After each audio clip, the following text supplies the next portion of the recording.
Did you know? Public service is not that easy. But it might be easy for us, in our perspective, to say that, they're useless, they're doing nothing, they're just sitting there corrupting our money. And there's this common saying that I always hear, and I'd like to say it in Bisaya, that goes like this.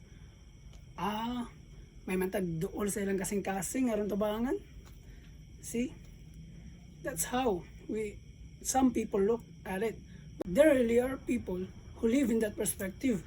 However, there are also people who appreciates the efforts of our public servants, because it is a reality that we cannot really please everyone, no matter how hard we try. But what could be the root cause of this difference in perspective?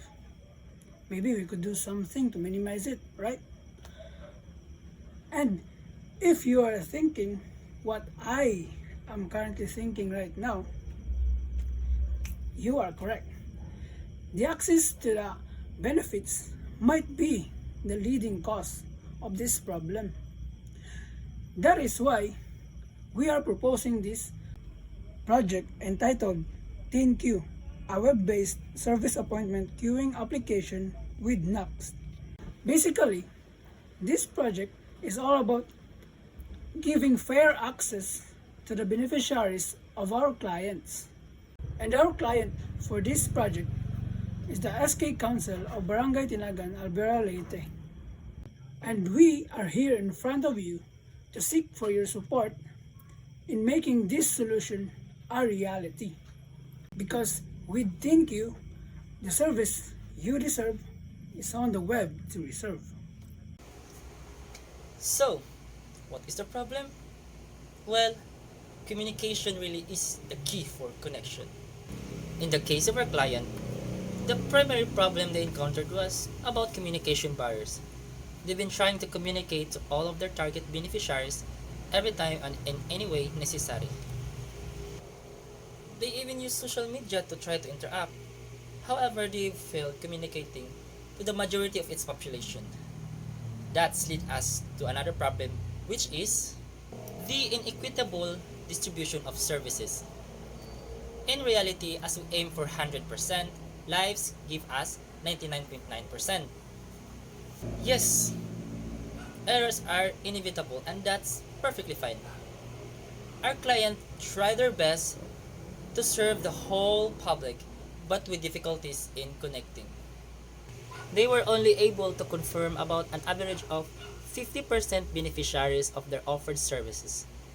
This became the main driving force for them to ask for solutions with our team.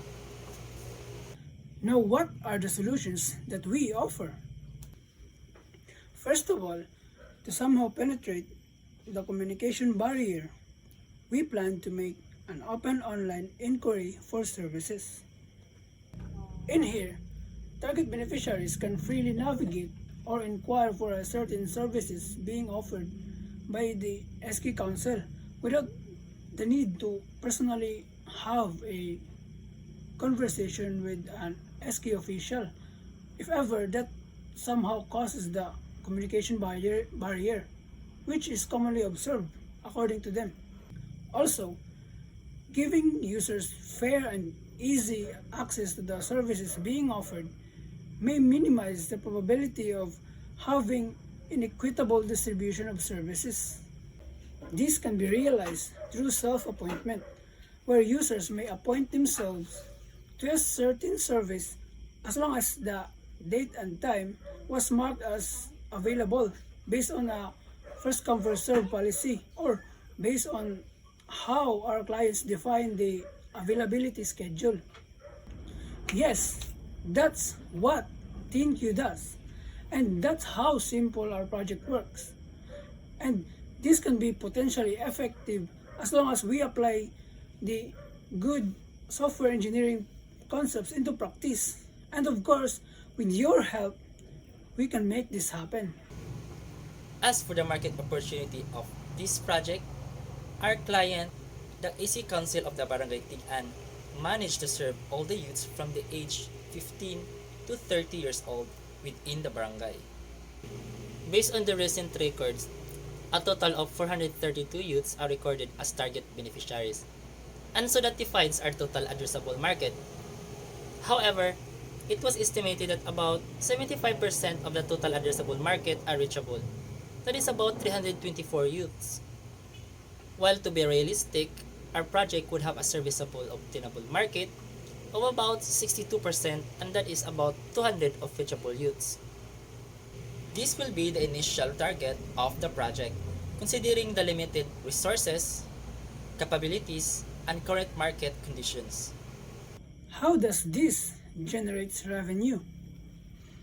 We planned for this project to generate revenue through contract-based agreement with the client, where there will be a one-time payment covering for the development cost of the application, followed by recurring payments for the support and maintenance of the application, and finally, for the customization services fee for future feature requests or expansions.